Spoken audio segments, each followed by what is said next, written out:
ಸ್ವಲ್ಪ ಹೊತ್ತು ಕೂತ್ಕೊಳ್ಳಕ್ಕಾಗಲ್ಲ ನಿಮ್ಗೆ. ರೇ ಕೂತ್ಕೊಳ್ಳ, ಅವನು ಯಾರವನು? ಒಂದ್ಸಾರಿ ಹೇಳಿದ್ರೆ ಗೊತ್ತಾಗಲ್ಲ ನಿಮ್ಗೆ? ಯಾಕೆ ಬರ್ತೀರಿ ನೀವು ಇಲ್ಲಿಗೆ? ಮನೇಲಿ ಇರ್ಬೇಕಾಗಿತ್ತು.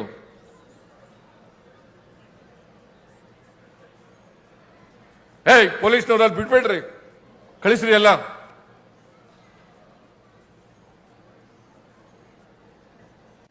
ಒಂದು ಅರ್ಧ ಗಂಟೆ 1 ಗಂಟೆ ಕೂತ್ಕೊಳ್ಳಕ್ಕಾಗಲ್ಲ ಅಂತಂದ್ಮೇಲೆ ಯಾಕೆ ಬರ್ತೀರಿ ಇಲ್ಲಿಗೆ ಫಂಕ್ಷನ್ಗೆ ನೀವು?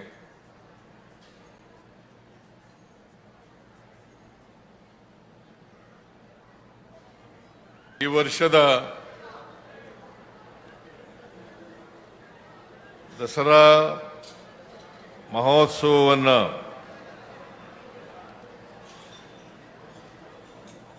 ಉದ್ಘಾಟನೆ ಮಾಡಿದಂತ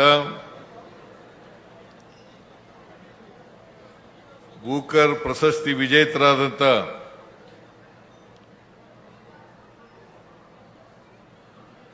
ಶ್ರೀಮತಿ ಬಾನು ಮುಸ್ತಾಕ್ ಅವರೇ,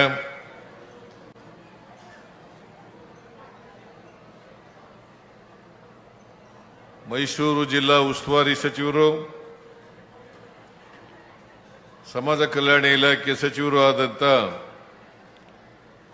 ಡಾಕ್ಟರ್ ಎಸ್.ಸಿ. ಮಹದೇವಪ್ಪ ಅವರ, ಹಿರಿಯ ಸಚಿವರಾದಂಥ ಎಚ್.ಕೆ. ಪಾಟೀಲ್ ಅವರ, ಕೆ.ಎಚ್. ಮುನಿಯಪ್ಪನವರ,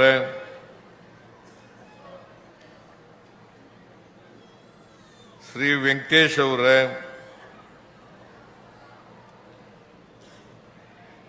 ಶಿವರಾಜ್ ತಂಗಡಗಿ ಅವರ, ಈ ಸಮಾರಂಭದ ಅಧ್ಯಕ್ಷತೆ ವಹಿಸಿರ್ತಕ್ಕಂಥ ಈ ಕ್ಷೇತ್ರದ ಶಾಸಕರು ಆದಂಥ ಶ್ರೀ ಜಿ.ಟಿ. ದೇವೇಗೌಡ ಅವರ, ಮಾಜಿ ಸಚಿವರಾದಂಥ ಶಾಸಕರು ಆದಂಥ ಶ್ರೀ ತನ್ವೀರ್ ಶೇಟ್ ಅವರ,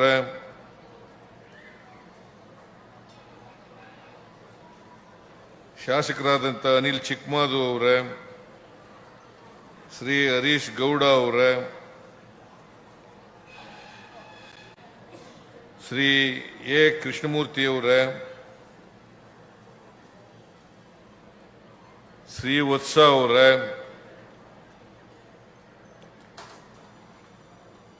ಶ್ರೀನಿವಾಸ್ ಅವರ, ಆನಂದ್ ಅವರ, ಮೈಸೂರು ವಿದ್ಯುತ್ ಪ್ರಕರಣ ನಿಗಮದ ಅಧ್ಯಕ್ಷರಾದಂಥ ರಮೇಶ್ ಬಂಡಿಸಿದ್ದೇಗೌಡ ಅವರ, ಶ್ರೀ ದರ್ಶನ್ ಧ್ರುವನಾರಾಯಣ ಅವರ, ಶ್ರೀ ರವಿಶಂಕರ್ ಅವರ, ಮೇಲ್ಮನೆಯ ಸದಸ್ಯರಾದಂಥ ಡಾಕ್ಟರ್ ತಿಮ್ಮಯ್ಯನವರ, ಮಂಜೇಗೌಡ ಅವರ, ಶಿವಕುಮಾರ್ ಅವರ, ಶಿವಾನಂದ ಅವರ, ಗ್ಯಾರಂಟಿ ಯೋಜನೆಗಳ ರಾಜ್ಯ ಉಪಾಧ್ಯಕ್ಷರಾದಂಥ ಶ್ರೀಮತಿ ಪುಷ್ಪಾ ಅಮರನಾಥ್ ಅವರ, ಕನ್ನಡ ಅಭಿವೃದ್ಧಿ ಪ್ರಾಧಿಕಾರದ ಅಧ್ಯಕ್ಷರಾದಂಥ ಶ್ರೀ ಪುರುಷೋತ್ತಮ ಬಿಳಿಮಲೆ ಅವರ,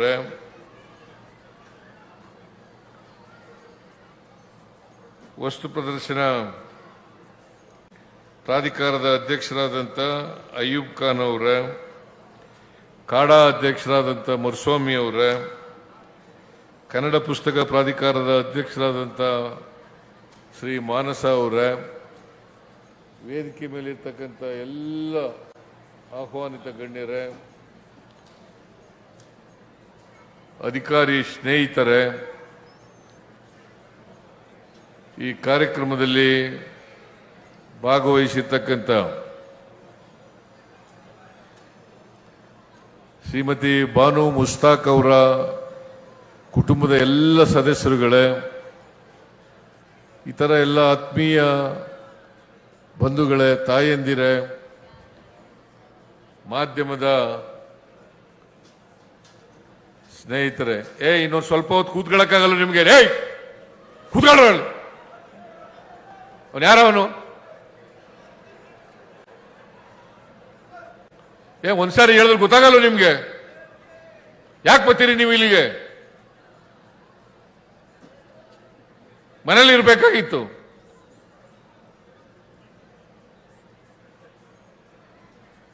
ಪೊಲೀಸ್ನವ್ರು ಅಲ್ಲಿ ಬಿಟ್ಬೇಡ್ರಿ, ಕಳಿಸ್ರಿ ಎಲ್ಲ.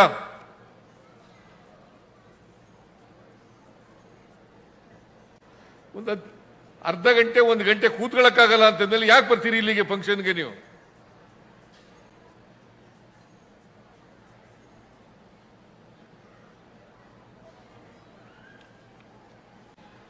ಆತ್ಮೀಯ ಬಂಧುಗಳೇ,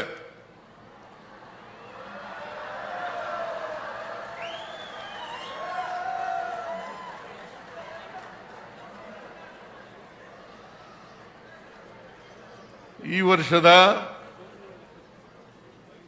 ದಸರಾ ಮಹೋತ್ಸವವನ್ನ ಈ ದಿನ ಅಂತಾರಾಷ್ಟ್ರೀಯ ಬೂಕರ್ ಪ್ರಶಸ್ತಿ ವಿಜೇತರಾದಂಥ ಶ್ರೀಮತಿ ಬಾನು ಮುಸ್ತಾಕ್ ಅವರು ಉದ್ಘಾಟನೆ ಮಾಡಿದ್ದಾರೆ.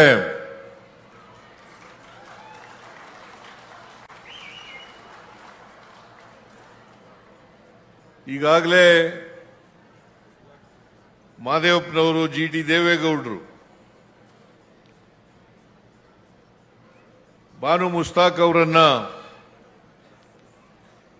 ಈ ಬಾರಿ ದಸರಾ ಉದ್ಘಾಟನೆ ಮಾಡಬೇಕಾದ್ರೆ ಅದರ ಹಿಂದಿನ ಕಾರಣಗಳೇನು ಅಂತಕ್ಕನ್ನೋದ್ರ ಬಗ್ಗೆ ಪ್ರಸ್ತಾಪ ಮಾಡಿದ್ದಾರೆ. ಬಾನು ಮುಸ್ತಾಕ್ ಅವರು ಹುಟ್ಟಿನಿಂದ ಮುಸ್ಲಿಂ ಮಹಿಳೆ ಆಗಿರಬಹುದು, ಆದರೆ ಅವರು ಮನುಷ್ಯರು.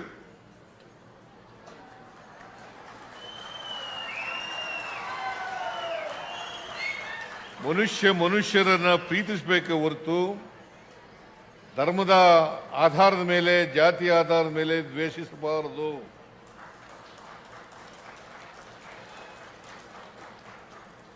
ನಾವೆಲ್ಲ ಮನುಷ್ಯರು.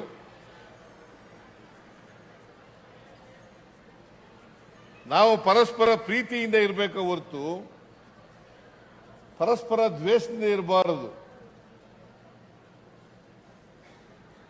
ಅದು ಮನುಷ್ಯತ್ವದ ಲಕ್ಷಣ ಅಲ್ಲ. ನಾವು ಮನುಷ್ಯತ್ವ ಒಪ್ಕೊಳ್ಳೋದಾದ್ರೆ ಈ ನಾಡಿನ ಯಾವುದೇ ಧರ್ಮ, ಯಾವುದೇ ಜಾತಿ, ಯಾವುದೇ ವರ್ಗಕ್ಕೆ ಸೇರಿರ್ತಕ್ಕಂಥವರು ಕೂಡ ಇಂಥ ಪ್ರಮುಖವಾದಂಥ ನಾಡ ಹಬ್ಬಗಳ ಉದ್ಘಾಟನೆಯನ್ನ ಮಾಡ್ತಕ್ಕಂಥದನ್ನ ಸ್ವಾಗತ ಮಾಡಬೇಕು. ಈ ನಾಡಿನ ಬಹುಸಂಖ್ಯಾತ ಜನ ಶ್ರೀಮತಿ ಬಾನು ಮುಸ್ತಾಕ್ ಅವರು ಉದ್ಘಾಟನೆ ಮಾಡ್ತಕ್ಕಂಥದನ್ನ ಒಪ್ಕೊಂಡಿದ್ದಾರೆ.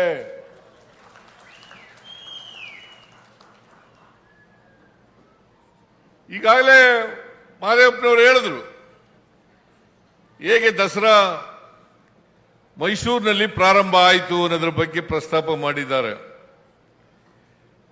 ವಿಜಯನಗರದ ಅರಸರು ಇದನ್ನ ದಸರಾ ಮಹೋತ್ಸವವನ್ನು ಆಚರಣೆ ಮಾಡ್ತಾ ಇದ್ರು. ವಿಜಯನಗರ ಪತನ ಆದ ಮೇಲೆ ಮೈಸೂರಿನ ಅರಸರು, ಮೈಸೂರಿನ ರಾಜರುಗಳು ಇದನ್ನ ದಸರಾ ಮಹೋತ್ಸವವನ್ನು ಆಚರಣೆ ಮಾಡಲಿಕ್ಕೆ ಪ್ರಾರಂಭ ಮಾಡಿದ್ರು. ಅಂದು 1610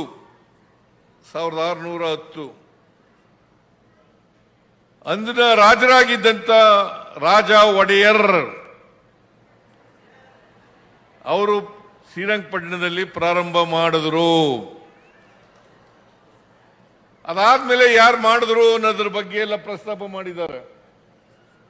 ಶ್ರೀರಂಗಪಟ್ಟಣದಲ್ಲಿ ಹೈದರಾಲಿ, ಟಿಪ್ಪು ಅವರೆಲ್ಲರೂ ಕೂಡ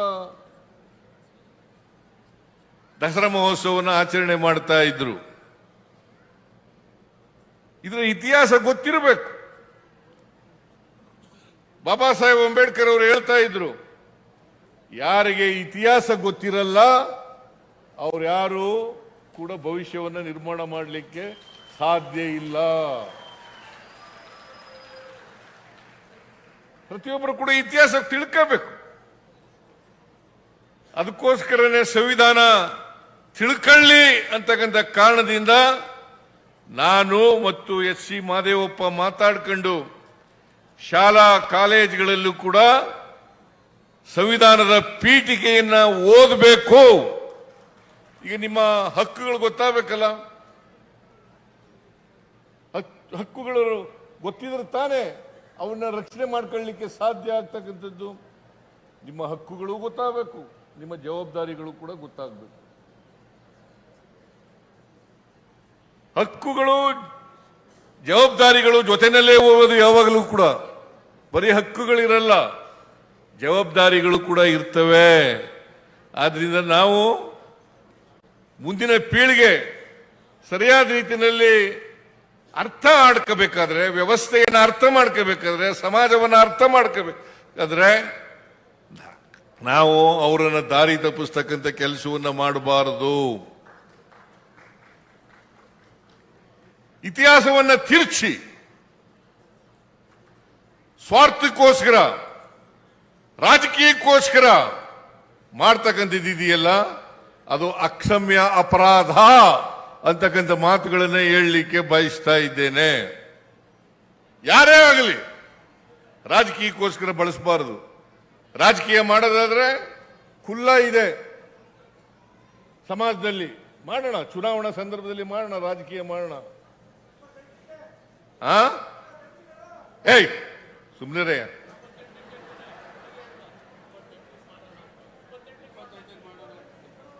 ಏನಾರ ಹೇಳಿ, ಮಧ್ಯದಲ್ಲಿ ಮಾತಾಡಬಾರ್ದು. ರಾಜಕೀಯ ಮಾಡಬೇಕು ಅಂದ್ರೆ ಮಾಡೋಣ. घोड़ा है मैदान है, घोड़ा है मैदाನ है. ರಾಜಕೀಯ ಮಾಡೋಣ. ಅಲ್ಲಿ ಇಲ್ಲ ಸಲ್ಲದ ಯಾವುದೋ ರಾಜಕಾರಣಕ್ಕೋಸ್ಕರ, ದ್ವೇಷಕ್ಕೋಸ್ಕರ, ಇನ್ಯಾರನ್ನೋ ಓಲೈಸಕ್ಕೋಸ್ಕರ ರಾಜಕಾರಣ ಮಾಡಬಾರದು. ಓಲೈಕೆ ರಾಜಕಾರಣ ಅದರಿಂದ ಲಾಭನೂ ಆಗಲ್ಲ, ನಷ್ಟನೇ ಜಾಸ್ತಿ ಆಗ್ತಕ್ಕಂಥದ್ದು ಅನ್ನೋದನ್ನ ಅರ್ಥ ಮಾಡ್ಕೋಬೇಕು ಅಂತಕ್ಕಂಥ ಮಾತುಗಳನ್ನ ಹೇಳಲಿಕ್ಕೆ ಬಯಸ್ತಾ ಇದ್ದೇನೆ. ಅದರಿಂದ ಹೈಕೋರ್ಟ್, ಸುಪ್ರೀಂ ಕೋರ್ಟ್ ಕೂಡ ಒಪ್ಕೊಂಡಿದೆ. ಈಗ ಸುಪ್ರೀಂ ಕೋರ್ಟ್ನವ್ರು ಹೇಳಿದ್ರು, ಸಂವಿಧಾನದ ಪೀಠಿಕೆ ಓದ್ಕೊಂಡಿದ್ದೀರಾ ನೀವು ಅಂತ ಕೇಳಿದ್ರು. ಸಂವಿಧಾನದ ಪೀಠಿಕೆ ಏನಾದ್ರು ಓದ್ಕೊಂಡಿದ್ದೀರಪ್ಪ ನೀವು? ಸಂವಿಧಾನದ ಪೀಠಿಕೆ ಓದ್ಕೊಳ್ಳಿ. ತಕ್ಕ ಅವರು ಸರಿಯಾದಂತ ರೀತಿಯಲ್ಲಿ ಪಾಠಗಳು ಕೊಟ್ಟಿದ್ದಾರೆ. ಸುಪ್ರೀಂ ಕೋರ್ಟ್ನ ನ್ಯಾಯಾಧೀಶರುಗಳು, ಹೈಕೋರ್ಟ್ನ ನ್ಯಾಯಾಧೀಶರುಗಳು ಇದನ್ನು ನಾವೆಲ್ಲರೂ ಕೂಡ ಅರ್ಥ ಮಾಡ್ಕೋಬೇಕಾಗ್ತದೆ. ನಮ್ಮ ಸಂವಿಧಾನ ಜಾತ್ಯತೀತ, ಧರ್ಮಾತೀತ. ಇದನ್ನ ಅರ್ಥ ಮಾಡ್ಕೋಬೇಕಾಗ್ತದೆ. ನಮ್ಮ ಸಂವಿಧಾನನೇ ಅರ್ಥ ಆಗದೆ ಹೋದ್ರೆ ಏನ್ ಮಾಡಬೇಕು? ನಮ್ಮ ದೇಶದಲ್ಲಿ ಅನೇಕ ಜಾತಿಗಳಿದ್ದಾವೆ, ಧರ್ಮಗಳಿದ್ದಾವೆ. ಅದಕ್ಕೋಸ್ಕರನೇ ವೈವಿಧ್ಯತೆಯಲ್ಲಿ ಏಕತೆಯನ್ನ ಸಾರಬೇಕು. ವೈವಿಧ್ಯತೆಯಲ್ಲಿ ಏಕತೆಯನ್ನ ಸಾರಬೇಕು ಅಂತ ಹೇಳಿರ್ತಕ್ಕಂಥದ್ದು. ನಾವು ಯಾವುದೇ ಧರ್ಮಕ್ಕೆ ಸೇರಿರಲಿ, ಯಾವುದೇ ಜಾತಿಗೆ ಸೇರಿರಲಿ, ನಾವೆಲ್ಲರೂ ಕೂಡ ಭಾರತೀಯರು ಅಂತಕ್ಕಂಥ ಭಾವನೆ ಬಂದಾಗ ಮಾತ್ರ ಅದನ್ನ ಅರ್ಥ ಮಾಡ್ಕೊಳ್ಳಿಕ್ಕೆ ಆಗ್ತದೆ. ಇಲ್ಲದೆ ಹೋದರೆ ಸಂವಿಧಾನನೇ ಅರ್ಥ ಆಗಿಲ್ಲ ಅಂತಂದ್ರೆ, ಸಂವಿಧಾನಕ್ಕೆ ವಿರುದ್ಧವಾಗಿರ್ತಕ್ಕಂಥವ್ರು ಮಾತ್ರ ಸಂವಿಧಾನ ಅರ್ಥ ಆಗಿಲ್ಲ ಅಂತ ಹೇಳಿ ಹೇಳ್ತಕ್ಕಂಥದ್ದು, ಅಥವಾ ಸಂವಿಧಾನವನ್ನು ತಿರುಚಿ ಹೇಳ್ತಕ್ಕಂಥವ್ರು, ಅದನ್ನ ಸ್ವಾರ್ಥಿಗಳು. ಸಂವಿಧಾನಕ್ಕೆ ಮಾಡ್ತಕ್ಕಂಥ ಅಪಚಾರ, ನಮ್ಮ ನಾಡಿಗೆ ಮಾಡ್ತಕ್ಕಂಥ ಅಪಚಾರ, ನಮ್ಮ ದೇಶಕ್ಕೆ ಮಾಡ್ತಕ್ಕಂಥ ಅಪಚಾರ, ಇದನ್ನ ನಾವೆಲ್ಲರೂ ಕೂಡ ಅರ್ಥ ಮಾಡ್ಕೋಬೇಕಾಗ್ತದೆ. ಆದ್ರಿಂದ ಅದಕ್ಕೆ ಸಂವಿಧಾನದಲ್ಲಿ ಬಾಬಾ ಸಾಹೇಬ್ ಅಂಬೇಡ್ಕರ್ ಅವರು ಬಹಳ ಸ್ಪಷ್ಟವಾಗಿ ಹೇಳಿದ್ದಾರೆ, ಸಹಿಷ್ಣುತೆ ಇರಬೇಕು, ಸಹಿಷ್ಣುತೆ ಇರಬೇಕು. ಸಹಬಾಳ್ವೆ ಇರಬೇಕು. ಸಹಿಷ್ಣುತೆ, ಸಹಬಾಳ್ವೆ ಇದ್ದಾಗ ಮಾತ್ರ ನಾವು ಭಾರತೀಯರು ಅಂತ ಅನ್ಕೊಳ್ಳಿಕ್ಕೆ ಸಾಧ್ಯ ಆಗ್ತದೆ. ಇಲ್ಲದೆ ಹೋದರೆ ನಾವು ಯಾವುದೇ ಸಂವಿಧಾನಕ್ಕೆ, ಯಾವುದೇ ಧರ್ಮಕ್ಕೆ, ಯಾವುದೇ ಜಾತಿಗೆ ಅಗ್ರಸ್ಥಾನವನ್ನು ಕೊಡಲಿಕ್ಕೆ ಹೋಗಿಲ್ಲ, ಸಾರ್ವಭೌಮತ್ವವನ್ನು ಕೊಡಲಿಕ್ಕೆ ಹೋಗಿಲ್ಲ. ಎಲ್ಲವೂ ಕೂಡ ಸಮಾನ, ಎಲ್ಲರಿಗೂ ಸಮಾನ ಅವಕಾಶ. ಇದು ಒತ್ತಿ ಒತ್ತಿ ನಮ್ಮ ಸಂವಿಧಾನ ಹೇಳ್ತದೆ. ಇದನ್ನ ನಾವು ಈ ಮೂಲ ತತ್ವವನ್ನು ಅರ್ಥ ಮಾಡ್ಕೊಳ್ಳದೆ ಹೋದರೆ ನಾವು ದೇಶಕ್ಕೆ ಮಾಡ್ತಕ್ಕಂಥ ಅಪಚಾರ ಅಂತಕ್ಕಂಥದನ್ನ ತಿಳ್ಕೋಬೇಕಾಗ್ತದೆ. ಸಂವಿಧಾನಕ್ಕೆ ಮಾಡ್ತಕ್ಕಂಥ ಅಪಚಾರ ಅಂತಕ್ಕಂಥದ್ದು ತಿಳ್ಕೋಬೇಕಾಗ್ತದೆ. ಆದ್ರಿಂದ ಬಾನು ಮುಸ್ತಾಕ್ ಅವರು ಅಂತಾರಾಷ್ಟ್ರೀಯ ಬೂಕರ್ ಪ್ರಶಸ್ತಿಯನ್ನು ಪಡ್ಕೊಂಡಿರ್ತಕ್ಕಂಥವರು.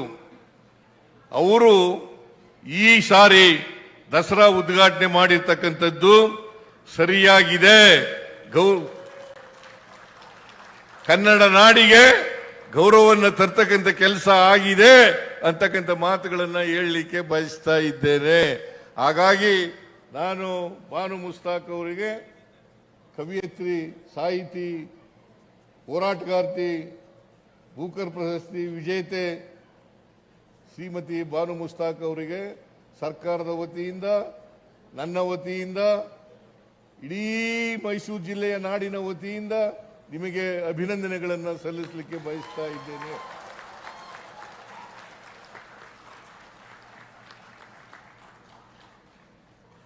ಬಹಳ ಚೆನ್ನಾಗಿ ಮಾತಾಡಿದ್ರು ಅಲ್ವಾ? ನೀವೆಲ್ಲ ಕೇಳಿದ್ದೀರಲ್ಲ. ನನಗೂ ಕೂಡ ಅವರಷ್ಟು ಚೆನ್ನಾಗಿ ಮಾತಾಡಕ್ಕಾಗಲ್ಲ. ಈ ಸಂದರ್ಭಕ್ಕೆ ತಕ್ಕಂತೆ ಒಬ್ಬ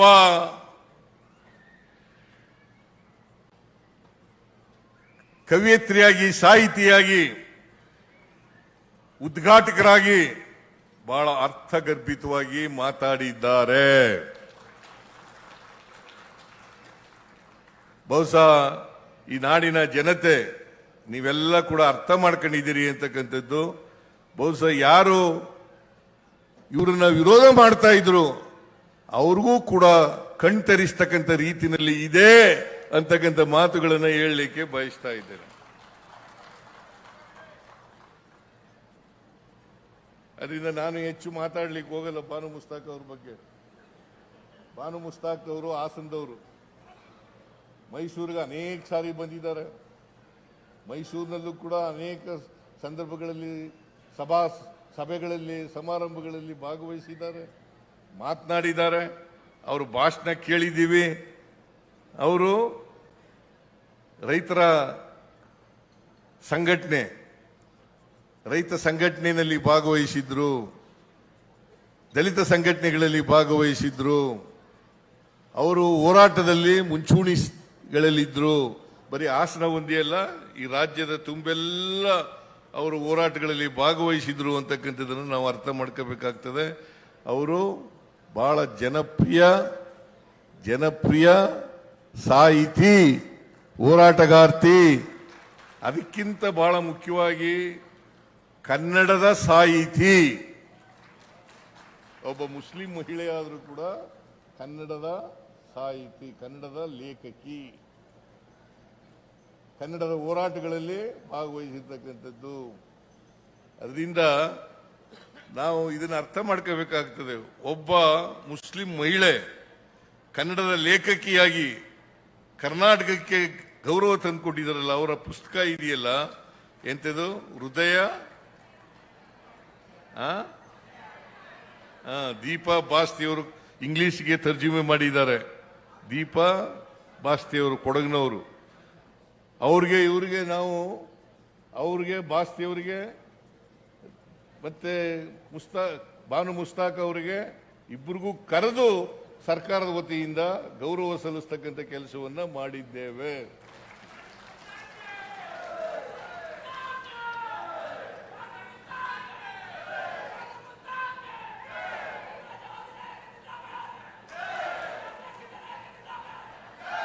ಏಯ್ ಇರೋ ಇರೋ ಇರೋ ಇರೋ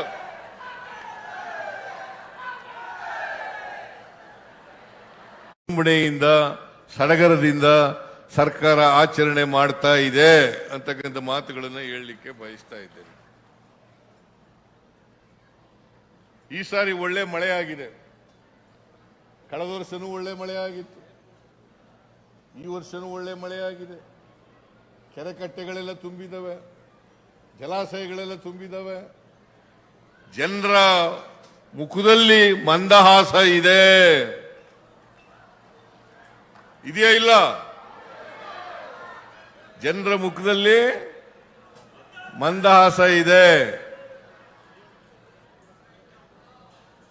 ಈ ಸಾರಿ ವಿಶೇಷ ಏನಪ್ಪಾ ಅಂದ್ರೆ, ಮಹಾತ್ಮ ಗಾಂಧೀಜಿಯವರು ಅಧಿವೇಶನ ಮಾಡಿ, ಕಾಂಗ್ರೆಸ್ ಅಧಿವೇಶನ ಮಾಡಿ 100 ವರ್ಷ ಬೆಳಗಾಂನಲ್ಲಿ ಕೂತ್ಕೊಳ್ರಿ ಯಾರಲ್ಲ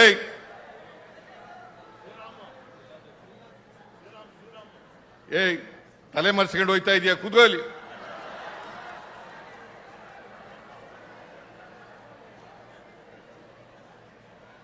ಮಹಾತ್ಮ ಗಾಂಧೀಜಿಯವರು ಬೆಳಗಾಂನಲ್ಲಿ ಕಾಂಗ್ರೆಸ್ನ ಮೊದಲೇ ಅಧಿವೇಶನ ಆಗಿ 100 ವರ್ಷ ಆಗಿದೆ. ಅದಕ್ಕೋಸ್ಕರವಾಗಿ ಈ ಸಾರಿ ವಿಶೇಷ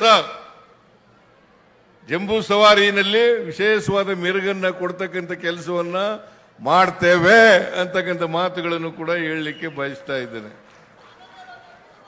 ಅದರ ಜೊತೆಗೆ ನಾವು 5 ಗ್ಯಾರಂಟಿ ಯೋಜನೆಗಳನ್ನು ಮಾಡಿದ್ದೀವಿ. ಈ 5 ಗ್ಯಾರಂಟಿ ಯೋಜನೆಗಳನ್ನು ಯಾಕೆ ಮಾಡಿದ್ದೀವಿ ಅಂತಂದ್ರೆ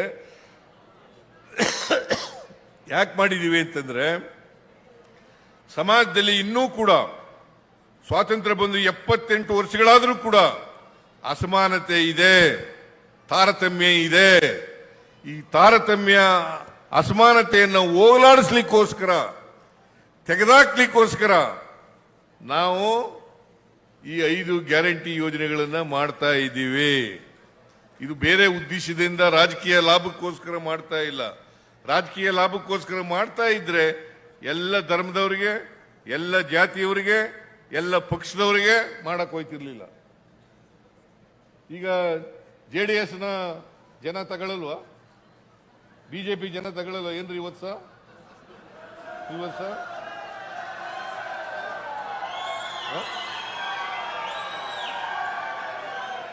ಬಡವರು ಎಲ್ಲರಲ್ಲೂ ಇದ್ದಾರೆ, ಎಲ್ಲ ಧರ್ಮದಲ್ಲೂ ಇದ್ದಾರೆ, ಎಲ್ಲ ಜಾತಿಲೂ ಇದ್ದಾರೆ, ಎಲ್ಲ ಪಕ್ಷದಲ್ಲೂ ಇದ್ದಾರೆ. ಬಡವರಿಗೆ ಶಕ್ತಿ ಕೊಡಬೇಕು ಅಂತಕ್ಕಂಥ ಕಾರಣಕ್ಕೋಸ್ಕರ ಆರ್ಥಿಕವಾಗಿ, ಸಾಮಾಜಿಕವಾಗಿ ಶಕ್ತಿಯನ್ನು ತುಂಬಬೇಕು. ಆ ಮೂಲಕ ಈ ಸಮಾಜದಲ್ಲಿರ್ತಕ್ಕಂಥ ಜಾತಿ ವ್ಯವಸ್ಥೆಯನ್ನು ತೆಗೆದುಹಾಕಬೇಕು.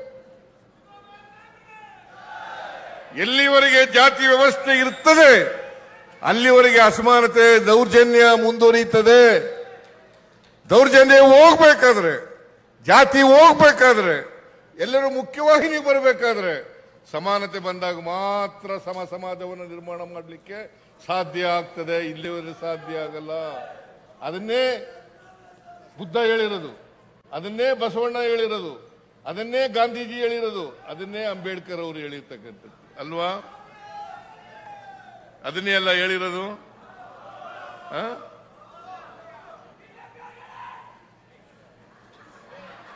ಅದನ್ನೇ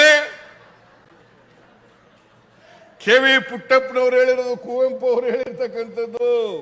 ಸಮಪಾಲು ಸಮಬಾಳು, ಸಮಪಾಲು ಸಮಬಾಳು, ಅಂತ್ಯೋದಯ ಆಗ್ಬೇಕು. ಇದಾಗದೆ ಹೋದರೆ ಜಾತಿ ಹೋಗಲ್ಲ, ಸಮಾಜ ಸಮಾಜ ಆಗಲ್ಲ. ಯಾವುದೇ ಧರ್ಮ ಇರಲಿ, ಯಾವುದೇ ಜಾತಿ ಇರಲಿ. ಅದಕ್ಕೆ ಕುವೆಂಪು ಅವರು ಒಂದು ಹೇಳಿದ್ರು, ಎಲ್ಲ ದೇವಸ್ಥಾನಗಳನ್ನ, ಚರ್ಚ್ಗಳನ್ನ, ಮಸೀದಿಗಳನ್ನ ಬಿಟ್ಟು ಬರ್ರಿ, ಮನುಷ್ಯರಾಗ್ರಿ ಅಂತ ಹೇಳಿದ್ರು. ಸರ್ವ ಜನಾಂಗದ ಶಾಂತಿಯ ತೋಟ, ಸರ್ವ ಜನಾಂಗದ ಶಾಂತಿಯ ತೋಟ ಆಗಬೇಕು ಅಂತಂದ್ರು. ನಾವು ಮತ್ತೆ ಸಮಾಜವನ್ನು ಒಡಿತಕ್ಕಂಥ ಕೆಲಸ ಮಾಡಬೇಕಾ? ಧರ್ಮದ ಆಧಾರದ ಮೇಲೆ, ಜಾತಿ ಆಧಾರದ ಮೇಲೆ ಸಮಾಜವನ್ನು ಒಡಿತಕ್ಕಂಥ ಕೆಲಸ ಮಾಡಬೇಕಾ? ಮಾಡಬಾರದು. ನಮ್ಮ ಸಂವಿಧಾನ ಅದನ್ನು ಹೇಳಿಲ್ಲ. ನಮ್ಮ ಸಂವಿಧಾನ ನಾವೆಲ್ಲರೂ ಕೂಡ ಮನುಷ್ಯರಾಗಿ ಬಾಳಿ ಸಮಾಜವನ್ನು ಕಟ್ಟಿ ಎಲ್ಲರೂ ಭ್ರಾತೃತ್ವದಿಂದ ಸಮ ಭಾವನೆಯನ್ನು ಬೆಳೆಸ್ಕೊಳ್ಳಿ ಅಂತ ಹೇಳಿದ್ದಾರೆ. ಇದನ್ನ ಬೆಳೆಸ್ಕೊಳ್ತಕ್ಕಂಥ ಇದನ್ನೇ ನಾಡ ದೇವತೆ ಚಾಮುಂಡೇಶ್ವರಿ ಹೇಳ್ತಕ್ಕಂಥದ್ದು. ಇದನ್ನೇ ದಸರಾದ ಮೂಲಕ ಜನರಿಗೆ ಸಂದೇಶ ಕೊಡ್ತಕ್ಕಂಥದ್ದು. ಇದನ್ನ ನಾವು ಅರ್ಥ ಮಾಡ್ಕೋಬೇಕಾಗ್ತದೆ. ಅದಕ್ಕೆ ಇದನ್ನ ನಾಡ ಹಬ್ಬ, ಜನರ ಹಬ್ಬ ಅಂತ ಕರೆಯೋದು. ನಾಡಿನ ಹಬ್ಬ, ಜನರ ಹಬ್ಬ.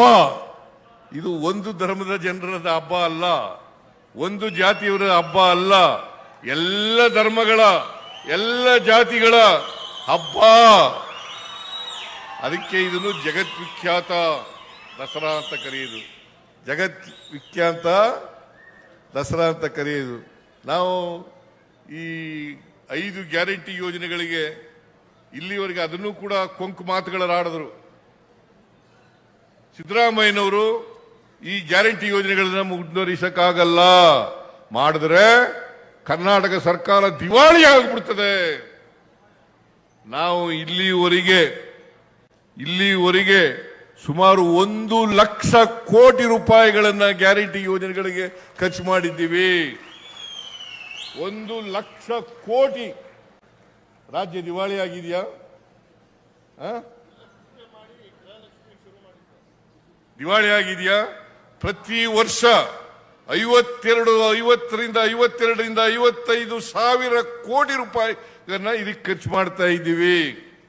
ಪ್ರತಿಯೊಂದು ಮನೆಗೆ, ಬಡವರ ಮನೆಗೆ, ದೀನದಲಿತರ ಮನೆಗೆ, ದುರ್ಬಲರ ಮನೆಗೆ 4ರಿಂದ 5 ಸಾವಿರ ರೂಪಾಯಿಗಳನ್ನು ಕೊಡ್ತಾ ಇದ್ದೇವೆ. ಇವತ್ತು ಕೊಂಡ್ಕೊಳ್ತಕ್ಕಂಥ ಶಕ್ತಿ ಜಾಸ್ತಿ ಆಗಿದೆ. ಶಕ್ತಿ ಯೋಜನೆಯ ಮೂಲಕ ಇವ್ರು ಯಾರು ಕೂಡ ಹೆಣ್ಮಕ್ಳು ಇಲ್ಲಿ ಕೂತಿದಾರಲ್ಲ, ಇವ್ರು ಯಾರು ಕೂಡ ಬಸ್ ಚಾರ್ಜ್ ಕೊಡಾಗಿಲ್ಲ. ಸುಮಾರು 500 ಕೋಟಿಗೂ ಹೆಚ್ಚು ಜನ ಮಹಿಳೆಯರು, 500 ಕೋಟಿಗೂ ಹೆಚ್ಚು ಜನ ಮಹಿಳೆಯರು ಫ್ರೀಯಾಗಿ ಸರ್ಕಾರಿ ಬಸ್ಗಳಲ್ಲಿ ಪ್ರಯಾಣ ಮಾಡಿದ್ದಾರೆ. ಇದು ಯಾವ ಕಾರಣಕ್ಕೂ ನಿಲ್ಲಲ್ಲ. ಯಾರು ವಿರೋಧ ಮಾಡಿದ್ರು ಅವರೇ ಈಗ ಕಾಪಿ ಮಾಡಕ್ ಶುರು ಮಾಡಿಬಿಟ್ಟಿದ್ದಾರೆ. ಯಾರು ವಿರೋಧ ಮಾಡಿದ್ರು ಅವರೇ ಕಾಪಿ ಮಾಡಕ್ ಶುರು ಮಾಡಿದ್ರು.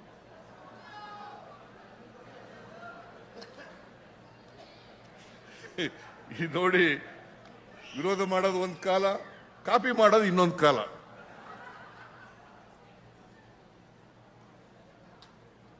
ಈಗ ಏನಾಗಿದೆ ಅಂತಂದ್ರೆ, ಕರ್ನಾಟಕ ಈ ಗ್ಯಾರಂಟಿ ಯೋಜನೆಗಳನ್ನು ಮಾಡಿದ ಮೇಲೆ ಕರ್ನಾಟಕ ತಲಾ ಆದಾಯದಲ್ಲಿ 2013-14ರಲ್ಲಿ 1,01,000 ರೂಪಾಯಿ ಇತ್ತು ತಲಾ ಆದಾಯ. 1,01,000 ರೂಪಾಯಿ ಇತ್ತು. ಇವತ್ತು 2,04,000 ರೂಪಾಯಿ ಆಗಿದೆ ತಲಾ ಆದಾಯ. ಪರ್ ಕ್ಯಾಪಿಟಲ್ ಇನ್ಕಮ್ ಡಬಲ್ ಆಗಿದೆ. ಶ್ರೀವತ್ಸವ ಗೊತ್ತಾಯ್ತೇನ್ರಿ? ಬರ್ಕೊಳ್ರಿ.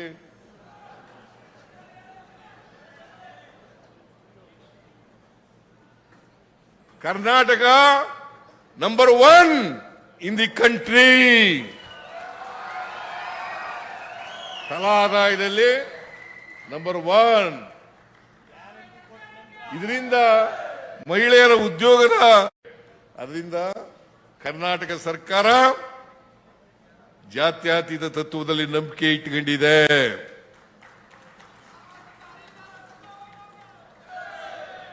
ಎಲ್ಲರ ಅಭ್ಯುದಯದಲ್ಲಿ ನಂಬಿಕೆ ಇಟ್ಕೊಂಡಿದೆ.